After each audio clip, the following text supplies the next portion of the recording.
Star Academy, surprise, Sofia Morgavi dévoile son vrai prénom et explique pourquoi elle a changé d'identité. Invitée sur les ondes de Sud Radio, Sofia Morgavi s'est confiée sur son véritable prénom et les raisons qui l'ont conduite à en changer. Parfois, une décision qui change une vie ne tient qu'à un court instant.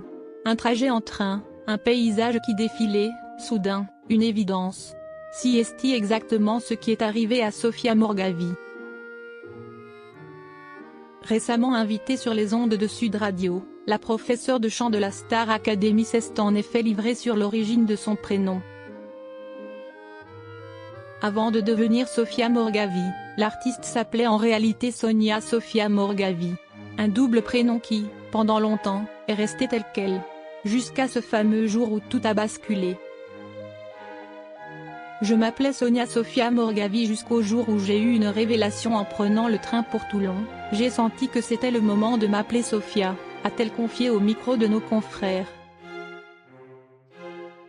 Un déclic inattendu, qui l'a ramené à une discussion plus ancienne avec sa mère. J'avais dit à ma mère, pourquoi j'ai Sofia en deuxième prénom ?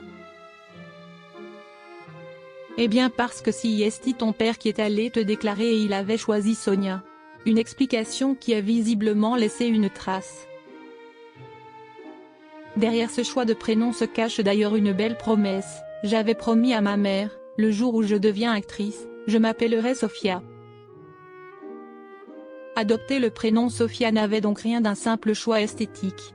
Pour l'artiste, il s'agissait presque d'un passage de relais entre sa vie personnelle et la scène.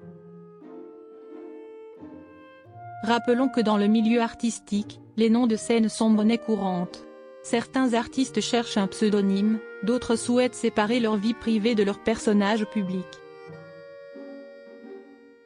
Pour Sofia Morgavi, l'histoire est différente. Lors d'un simple trajet en train, son deuxième prénom, pourtant inscrit à l'état civil depuis toujours, s'est imposé à elle comme une évidence. Aujourd'hui, ce prénom est devenu celui par lequel le public la connaît. Une signature artistique, mais aussi le souvenir d'une promesse tenue.